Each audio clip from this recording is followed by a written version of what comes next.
Hi everyone, it's Ayrton from Animal Justice Project. So today we're interviewing Danny, who's an ex-slaughterhouse worker as part of an undercover investigation. So thank you so much, Danny, for joining us today.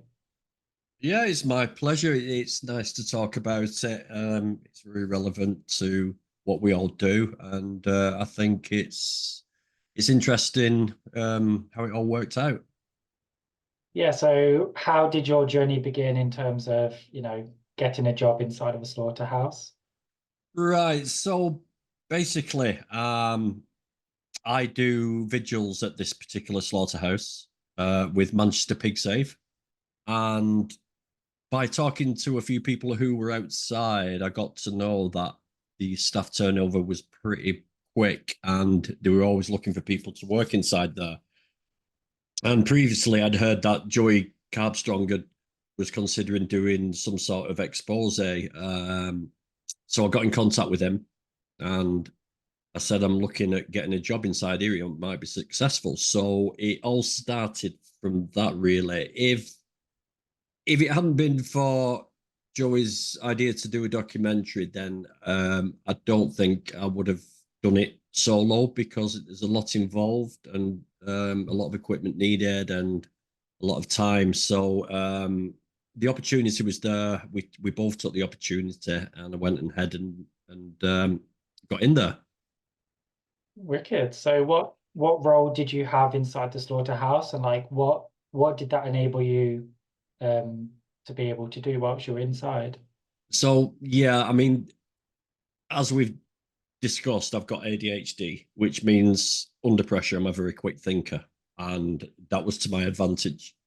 So we basically went for an induction that involved them showing us around the slaughterhouse as it worked as a bit of an initiation ceremony. And I say that because a few guys got splattered with blood. Um, all the guys in there that were dismembering the animals were playing up, making horrible noises, screaming, shouting when they saw us walking around. The whole idea of it was to give it the worst possible sort of look for people. And then at the end of the tour, they basically said to us, now, if you've come this far and you still want to work here, you've got through the first bit. So it was a bit of a sort of test, I suppose. And then from there, we sort of went in, did some simple maths and quizzes on whether we could read signs or not, because of course a lot of people who work in those places are not uh, can be sort of not read or write or be from it's not English isn't the first language. Right. So they were pretty basic tests, and then we came out of there and she basically started listing off the jobs that were available. And she said the hygiene team. Now, instantly, when she said a hygiene team, I thought, right, okay, that's cleaning. That's after the slaughter's finished. Because I didn't want to do butchery. I didn't want to, because it means I'm at a station and I'd be stationary. I won't be able to move about. But it clicked straight away. When she said hygiene, I thought that's going to be after. That's when everybody's gone home and the place will be sort of a skeleton crew. Um, so I said, yeah, I can do that. I'd like to do that. And she went, whoa, not a lot of people want to do that. It's like 4 p.m. till midnight, the hours on that. Are you sure you want to do that? And I thought, even better, even better. So, yeah, that's how I took the job. Yeah, so that's really interesting. You talk about like the kind of initiation with workers doing that to you in there because I don't know, it's just quite a bizarre situation, I guess. You wouldn't really get It, that in many other job situations, would No, you? but it's not a natural job situation when you think about it. And Yeah. it's I suppose with years and years of experience of these places, they know that they're going to lose quite a few people within the first few minutes of seeing what actually goes on in there because people are unaware. Of course, we don't see into slaughterhouses. If we did, 90% of us would be vegan right now. But yeah, I think it's something they felt they needed to do. It was horrific. It wasn't nice. It wasn't, but I was just this is the thing when you go somewhere and you're there to do a job for the animals, you've got a different mindset. So I was Yeah. While all this was going on, just looking everywhere for fire exits, for cameras, for everything, security cameras. I was clocking everything. So I was on the mission from the very beginning of that. But yeah, I managed to get the job there. Yeah, it's brilliant that you did, because obviously you managed to get help get the first ever pig gassing footage in the UK. But yes, but it did that wasn't that when I worked there. Shall I tell you a bit about what the 3 weeks I did there? Yeah, of Tell you course, yeah. about that. So basically, I started work there, and the first thing I had to do was suss it out and become good at my job.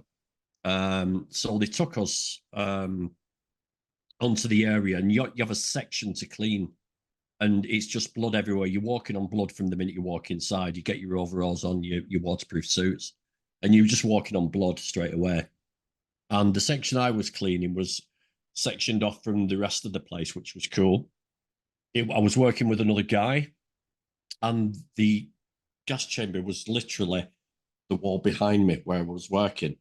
Um, and the lairage where the pigs were held were just there as well. You could hear the pigs as soon as you went in. But my heart sunk when I first walked in because everything is sort of plastic walls. There's no shelving. There's no brackets. Everything that I could. Bearing in mind, I've got plant cameras. Everything I could attach a camera to was high up, really high up. Talking ladders high up. Everything else was plastic walls. So of course it's got to be because you've got to hose it down with hot water. So there was nowhere, and I thought, oh my god, am I going to do this? So the first thing I did was get very good at my job. Once I got good at my job, then they leave you alone. Otherwise, they're looking over your shoulder all the time. So obviously, you've got to be good at your job and build up that trust. So that's what I did for the first week. The second week is when I started looking for places to plant cameras. And then the third week was when I started planting cameras. But the whole process is a bit drawn out because you've got to basically go and plant your camera. And these cameras were programmed to just go for 24 hours because obviously I planted them at 11 o'clock in the evening and they had to run until 6 and then all day the day after for the entire time they were murdering the animals. Yeah. So they had a big the cameras were tiny, but unfortunately the power banks were enormous. They were so it made the whole thing really big and awkward, and we didn't have the access to the right sort of equipment at that particular time. So you plant the camera, and then what I'd have to do is come back in early, go and grab the camera before we started cleaning, and then get home and then view the footage, make sure I got the footage, and then go into my second place. So the whole thing took 2 days per plant. So it was really tough sort of trying to get that. But all I got as far as the gas chamber was concerned, I got a top down view, which only showed the live pigs and the dead ones coming up. That's all we got from the top. And then I did see a hatch at the bottom of it. So I lifted the hatch up and I thought, oh, there's a ladder there. So I climbed down stupidly and then I started getting overcome with the gas and climbed out very quickly because I thought, I didn't realize they left the gas in overnight. Yeah. So we got that footage, but it wasn't good enough because it wasn't showing what we wanted to expose, which is because we got told the pigs fall gently asleep during the gassing process, which they do not. As they like to lead us to believe. Yeah, so we didn't get that. So it was quite a while after we got that footage that we actually had a look and thought, oh, we've caught them. Because I sussed out all the hierarchy as well. There was maintenance guys who wore black hard hats and blue overalls. Supervisors wore green helmets. Us common workers wore white helmets, and the managers wore red helmets. So there was a bit of a hierarchy, and we sussed out that we could easily like get this blue overall and black hard hats from a store. So we decided to do it that way, and that's the way we eventually got the footage because we weren't going to get it while working there. It was an impossibility. So yeah, so I guess you managed to get the footage after you stopped working there. Well, obviously Yes, went back in kind of undercover, but in disguise.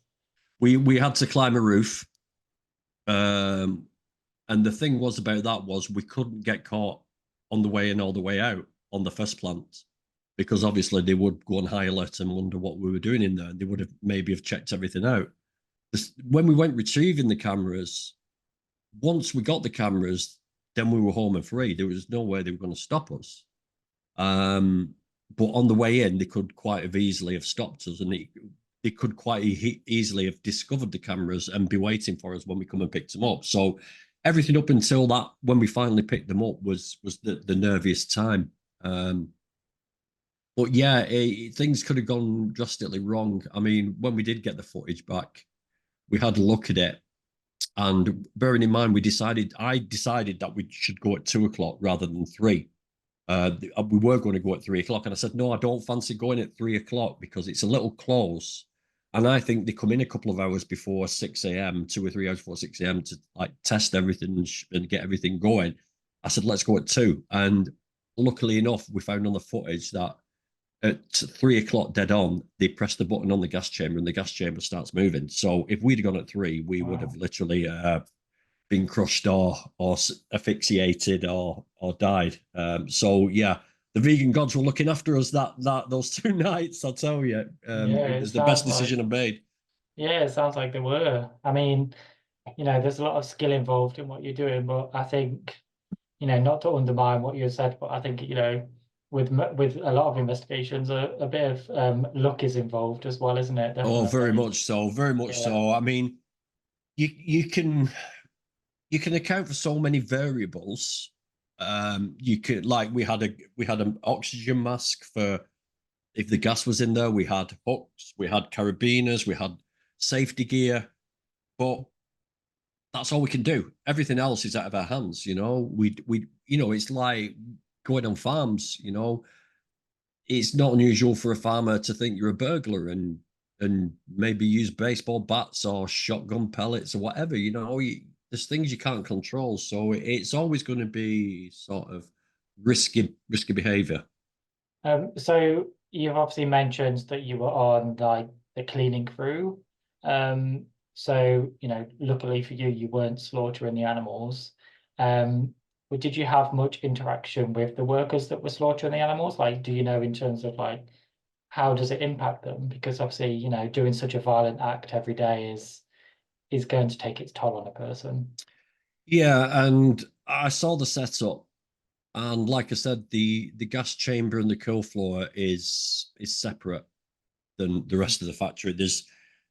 I think there was one, two, I think there were 3 people on the kill floor and 2 people loading the gas chamber from the other side. Everything was cordoned off. So many of the people weren't sort of exposed to it as such, only the dead animal. And then from that point onwards, it's like a conveyor belt.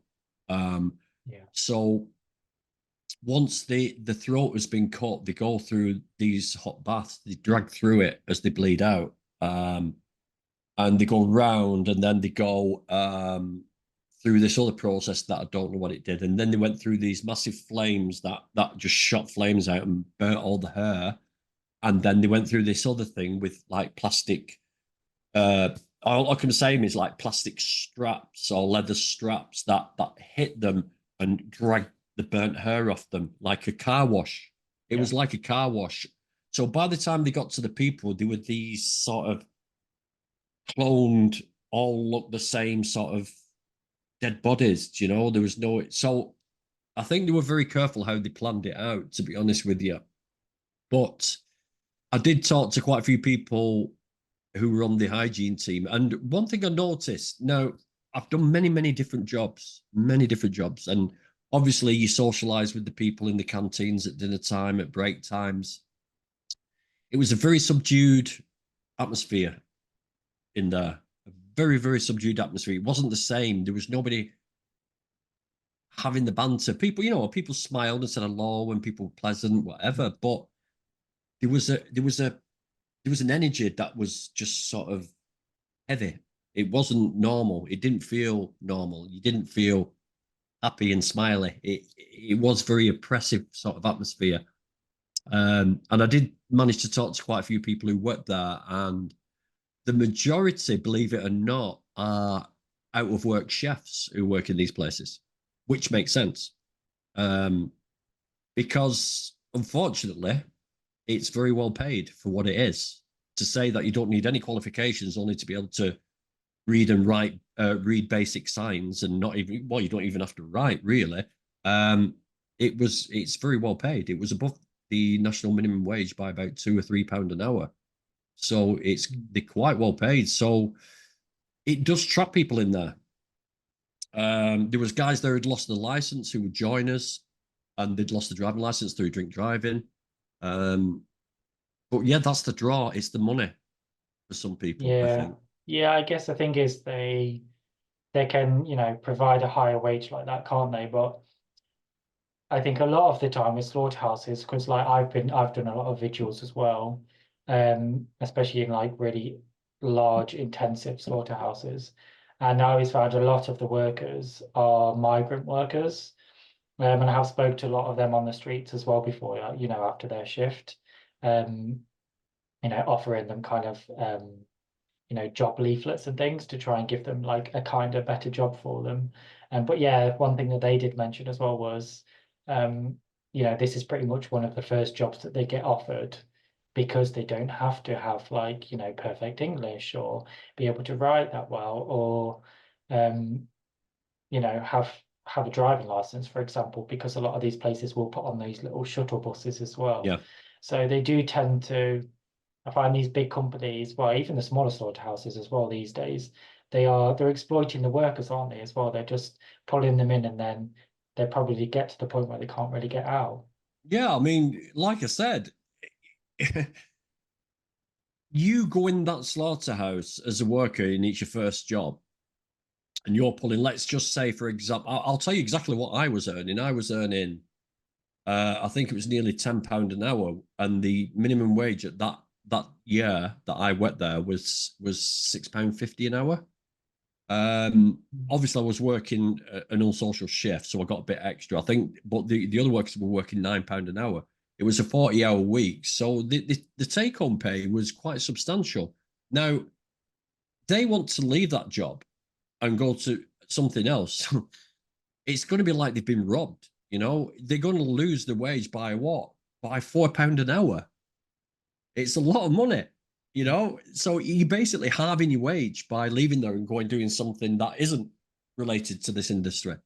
You're losing half your wage. So yeah, you do get trapped in these places, definitely.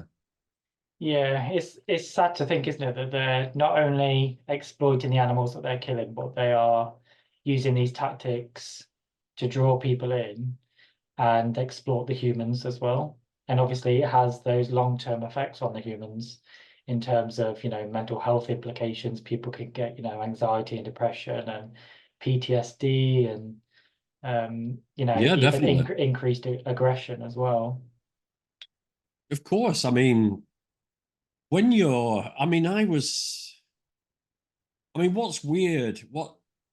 On one occasion, I had, I think it was a liver and a heart in my hand. I had rubber gloves on, and you basically take it to this tank, and it's got like a plug hole in it, and you pull this lever, and it's basically sucks everything down and into this lorry or whatever. But they've got the radio playing, and Fergal Sharkey is a true heart is hard to find is playing, and I'm stood there with this heart and this liver in my hand, and I'm thinking, this is just weird. It's just not normal, and I can imagine it just desensitizing people because I got desensitized to it.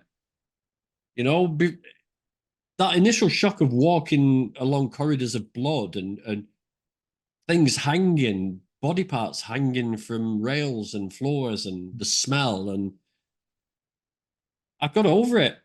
You know, um, I got desensitized to it, and so Yeah. in my everyday life, where things might repulse me, I might not get repulsed by that.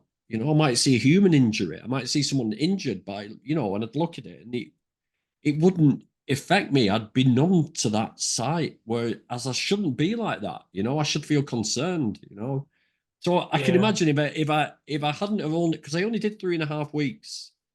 I think if I had to spend what I would imagine would be the rest of my life there, I don't think I'd turn out a very nice person. I think I'd definitely get depression. It's just, yeah, it's a brutal place to be in. Everything about it, your senses, the smell is dead, yeah, is death. The sounds, animals in distress, um, floors covered. It's just like a murder scene. So yeah, yeah, it's not. I'm getting a few flashbacks now just by talking about it. So it still affects me. Still yeah, affects me. yeah. I mean, we can move on slightly if you want to. If you, No, it's fine. You ask away. I'm happy to talk about everything because I think people should know, and I think more of this needs to be done. To be honest with you, yeah, so I I think want it's. people.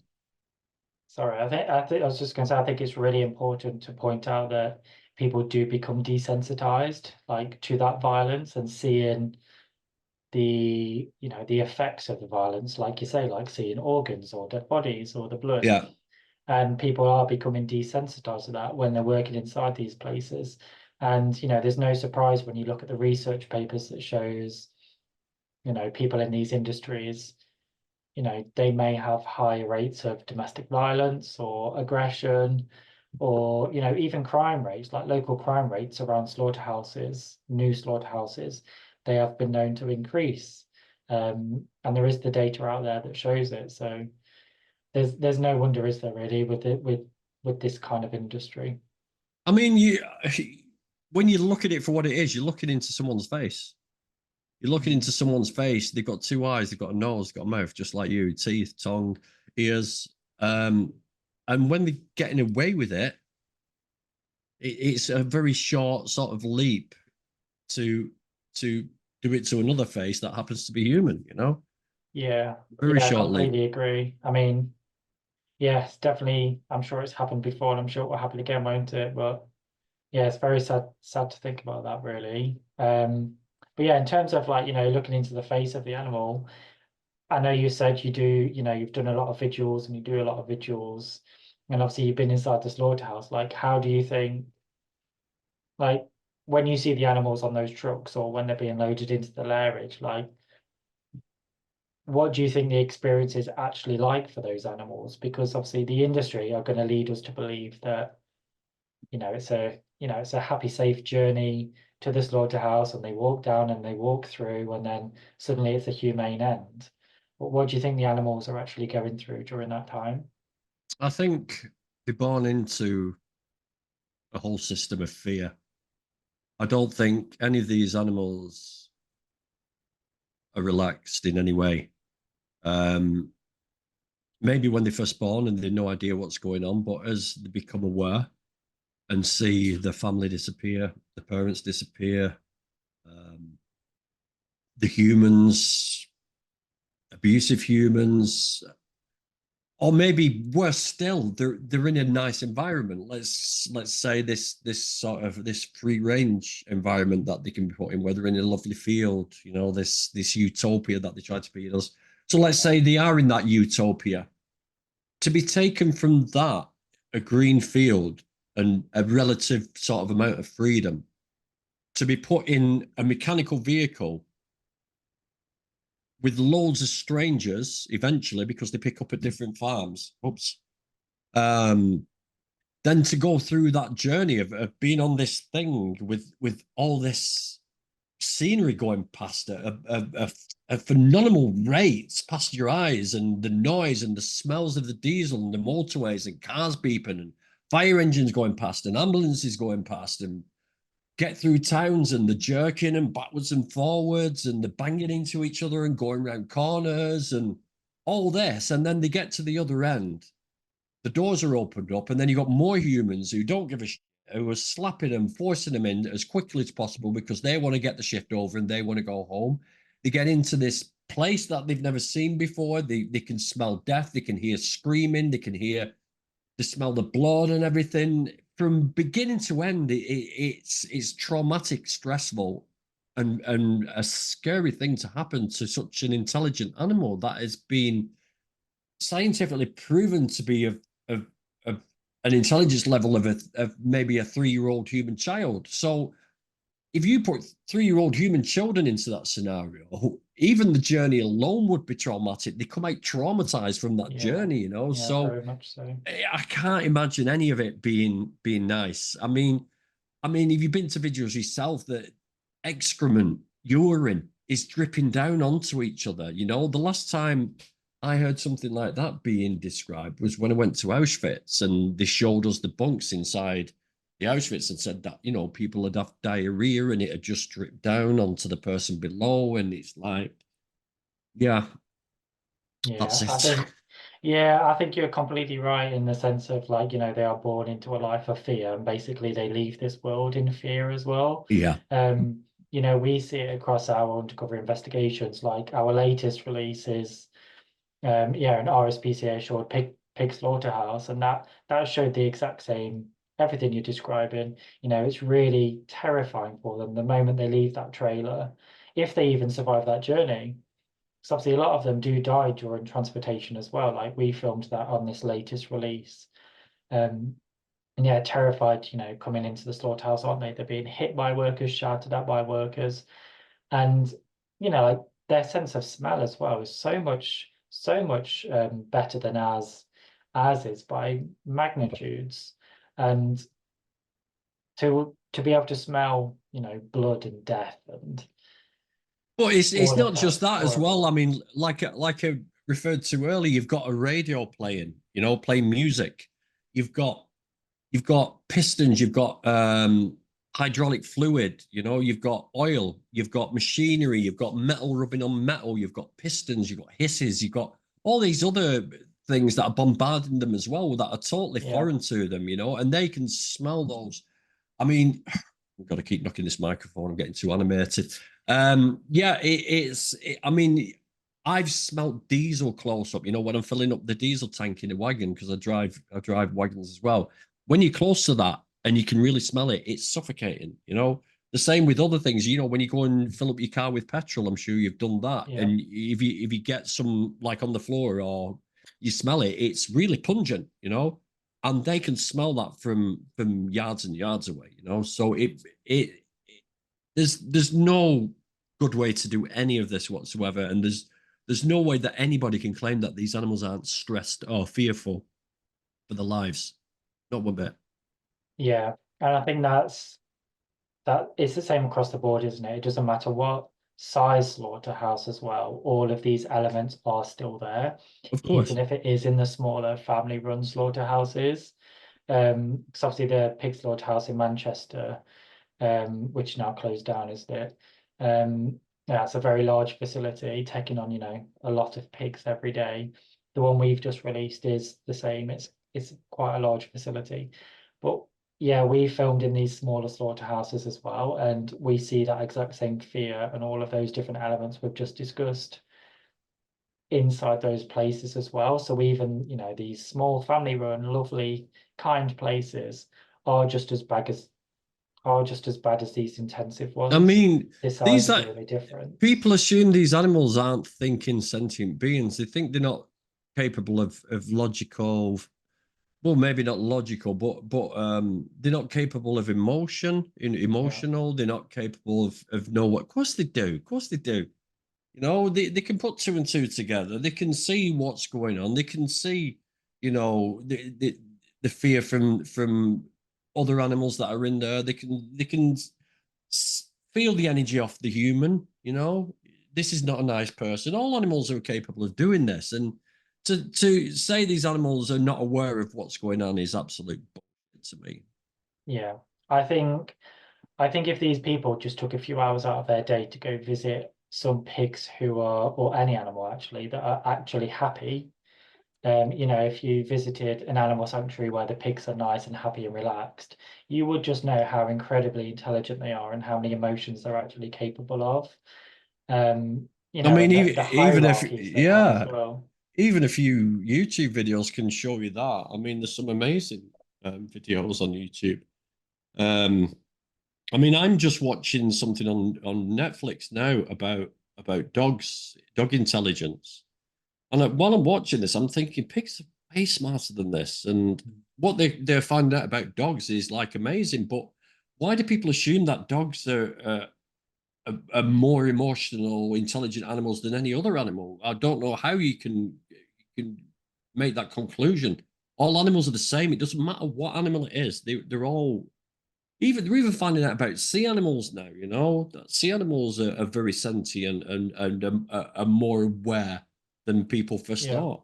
Yeah, yeah. I mean, they're very, very smart. I read a book, I think it was earlier this year or the end of last year. Is it, what a fish feels? Mm. Um, and that's just absolutely, yeah, mind blowing of how intelligent fish actually are. I mean, I knew already because, I've done a zoology degree in the past, which I looked into fish quite a lot for. Um, but yeah, that book, yeah, super, super interesting. But as you say, it's across the board, isn't it? It's not just fish, it's not just pigs, it's not just dogs. It's every animal has their individual, level of intelligence, and Yeah, yeah. they're incredibly, incredibly smart. I mean, even chickens, all chickens come from the red jungle fowl. All chickens, it doesn't matter what breed they are, they all come from the red jungle fowl. And the red jungle fowl has vocalized, I think they've got about 28, 30 different vocalizations for different scenarios to inform where there's food, where there's danger. They're amazing, you know, and we just think they're these brainless animals because they don't express themselves facially like we do, you know, as do fish. Fish, Yeah. they communicate with movements, with colors, with certain sounds when it comes to dolphins and whales and etc. But yeah, it's we've got a lot of contempt for animals, and yeah, we as a species we're very ignorant. Yeah, we certainly are. I think that's, why it's important that we just try and educate people as much as possible, show them what the industry is really like. Which brings me to the next question actually is why have you taken it upon yourself to be one of these people who will work undercover and speak out against the industry? Like, why did you feel that passion to do that? So I'm going to allude back to my neurodiversity. I'm going to allude back to my ADHD, which I didn't know I had at that time, but I was in the process of trying to get a diagnosis. And so it was a mixture of a couple of things. So if people are watching this and they don't know the physical sides of ADHD, because it's not just a sort of it is a physical problem as well. There's low dopamine levels in our brains, along with two other chemicals that I can't name at the moment. But dopamine can be brought up to the level of a neurotypical person by doing a few things, doing something dangerous, biting, arguing, doing dangerous things, driving recklessly. There's a lot of things that can bring your dopamine levels up. Doing frightening things, even non-dangerous frightening things. You know, like my acting career and all that stuff is like it's doing things that frighten you or give you a buzz will bring your dopamine up to level. So the thought of doing something like that was appealing to me to start with. Um, I'd been to vigils and I've been to protests, but I felt I could do more. And I didn't like the lies that were being told because vigils are okay um, for vegans to to get more informed on the animals and to meet the victims that they're representing. Um, it makes for a better conversation when you're talking to people to have looked into those animals' eyes and had an emotional response. Because when you talk to a person, another human, and talk to them eye to eye, you they can see your emotion, and that speaks volumes rather than the words. Is they can see that you've seen this, and so I think it's very useful. But it wasn't enough for me, and I wanted to do more. And I was inspired by some of the stuff Joey does, some of the stuff a few other people do, and you guys inspired me as well. Uh, the what the what are the guys who do the sea thing? What they call the guys who do all the things on the ocean, the ship. Sea Shepherd. Sea Shepherd, they inspired me. I was seeing these people doing all this stuff, and I thought, I want to do something like that. And it wasn't ego. It wasn't ego. It was I felt like I had skills and I had bottle and I had courage, and it was being unspent. And I felt I could do something really sort of that would bring me up to neurotypical level by dragging up my dopamine, and also do something good for the animals as well. So it was a mixture of things that drove me to do what I wanted to do. And I feel like I was telling people to watch Dominion. Now, we all know that non-vegans squirm out of things by doing certain things. So if you show somebody Dominion, they'll say, that's 10 years old now, which I think it nearly is 10 years old now. That's Australia. That doesn't happen here. Yes. And Yeah. then we had Land of Hope and Glory, and that was here. But again, that was, that's so I felt and I do still think we need contemporary footage and an ongoing process of bringing out this footage, because it's always going to be old. It's always going to be in the past. It's always going to be, we don't do that anymore. Yeah. So I think that's the reason behind my initial sort of foray into undercover work. Yeah. Yeah, that's a really interesting route into it, actually. I don't think I've really kind of spoken to somebody before actually that's kind of spoke about like, your kind of the ADHD side and how it kind of aligns with, pushing yourself out there a little bit more and maybe doing something more for the animals and, even different types of activism as well. But I think that's a really nice message maybe that we could end on there is um for people to do more if they can. That's something that we advocate for so much here at Animal Justice Project Yeah, is, you know, being vegan is the baseline here, but we really yeah, should be doing more. We're working all the time, kind of doing investigations and campaigns and outreach and things like that. But even on, as an individual out there, you can join a vigil every few weeks, or you can um, join outreach events or share online posts or sign petitions. There's always those little things that people can do, and we really do need more activists out there because the animal agriculture is not declining fast enough. I mean, it is in decline, isn't it? But it's not overall, but it's not declining fast enough, and we need to get to this point where we're seeing more and more slaughterhouses close down. And we need this kind of social progress because the existence of slaughterhouses is hindering our social progress. We're not going to progress as a society if we've still got companies here that are still exploiting and killing animals on a daily basis. So yeah, I think overall we just need more activists out there. yeah. I mean, I totally agree. Um, and it's the use of your skills. Everybody's got a skill. People say, no, I can't put myself onto social media. I can't do things to camera.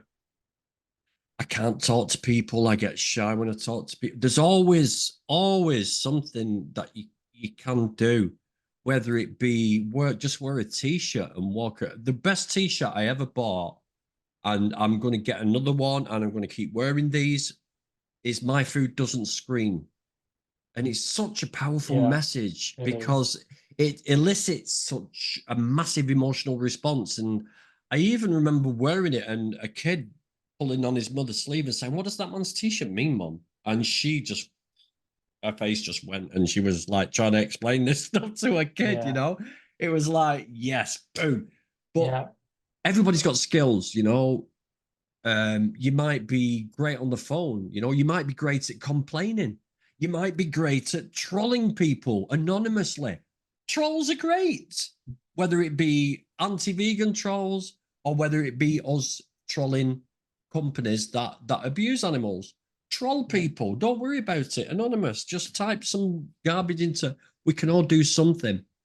But I truly believe, and this is only my opinion, is that the slaughterhouses are like up a step. And I believe that if we get enough people to become vegan and we lobby the government to stop funding the farmers the way they are, because they are rolling in cash because of the, don't let them fool you. They at the moment have to grow a couple of hectares of crops, keep their animals. They don't even have to sort of like be successful in raising X amount of animals. As long as they're fulfilling and ticking boxes, they get an absolute fortune off this government as a subsidy for what they do. Yeah. And they even take the mick. I've even seen farmers boasting about how they abuse this subsidy and they literally don't have to do anything for the money, you know? So we need to lobby the government. So, and once this lobby happens and we stop funding the farmers and meat isn't subsidized anymore, I think that's when we'll see the decline of the slaughterhouse, and that's when we'll see the decline of the meat, dairy, and egg industry. I Yeah. really do believe Yeah, that. I completely agree. I mean, like our brand new action now that we're pushing at the moment is to end the public funding of slaughterhouses. Because in the past 12 months, the government has announced two different packages for slaughterhouses. Really, Yeah, so I wasn't aware that they funded slaughterhouses. I thought slaughterhouses were purely profit led. yeah, so they don't usually fund them, but what they've done now is they've announced these two packages. So one of them is for like innovation and kind of making them more efficient and more profitable. And the second one, which was only a couple of months ago, was um, yeah, the second one is for the creation of new and mobile slaughterhouses, which Oh, is for God's just sake. an absolute mind-boggling situation that we've found Mate, ourselves you've in. just, I mean, I was nice and relaxed before, and now you've got me annoyed and riled up now. This is just No, absolute but what worst we can news I do, could probably hear. we can use this energy to, put it into something good. Because yeah, we've got our new petition to end the public funding of slaughterhouses. That's to the UK government. Because yeah, in the last 12 months, that totals to £7 million that is now up for grabs, and that's our taxpayers' money that is, you know, being applied for right now by abattoir owners and people who want to open abattoirs, and so that they can make more money. They're using our money to do so, which is just completely wrong. So I think the first step in us seeing more abattoirs closing down is to end this public funding of slaughterhouses. They should not be receiving our money whatsoever. Already as vegans, we don't get to say where our tax money goes, but surely it goes across, our beliefs that as vegans that we should not be directly funding slaughterhouses, and this is unfortunately what we are seeing. So Yeah, of yeah, course. Yeah, let's keep pushing for this action and try and get some MPs on board, um, and hopefully get some discussions in Parliament as well to try and end this public funding. definitely. Definitely. So is this the tail end of the Tory government, or is this something new that the Labour government has brought in? This was before the new government, Right. so this was So under we may have a Conservative. chance with the Labour government then, the MPs and the Labour Yeah, government. so uh, as far as I can see, Labour government doesn't seem massively interested in, reducing animal agriculture at this point. But I think they are more likely to maybe listen to us, especially with something quite niche like this, like publicly funding slaughter, because, Yeah, yeah, even consumers probably don't want to be paying for actually what's happening. Even yeah, though they're paying yeah. for the products, they probably don't want their tax money going towards slaughter. So. So even more reason now to expose bad practice in slaughterhouses. Yep, exactly. So It looks what like we I'm need to coming do out is of continue. retirement, folks. It looks like I'm coming out of retirement. Yes, Damn we it. just need to continue now, don't we? So we need to Yeah, continue exposing. We need to end the public funding of slaughterhouses. And anyone watching who isn't an activist in any way, please become an activist. Whether you're online, on the streets, undercover, there's something that we can all do to actually help more animals. definitely. So yeah, shall we leave it there? So thank you so much for agreeing to talk to us. It's really interesting to hear your story. It's such like a niche story as well. I don't think there's many people that have probably ever been in your position before. So yeah, it's really interesting to hear. Thank you. Thank you. It was nice to be able to speak about it because, like I said, um, everyone's got the strengths, and somebody might listen to this now and think, oh, that's me. I like doing that. I could do that. Yeah. Do it. Do it. Yeah, there we go. We'll end on that. Get out there and do it. Thank you.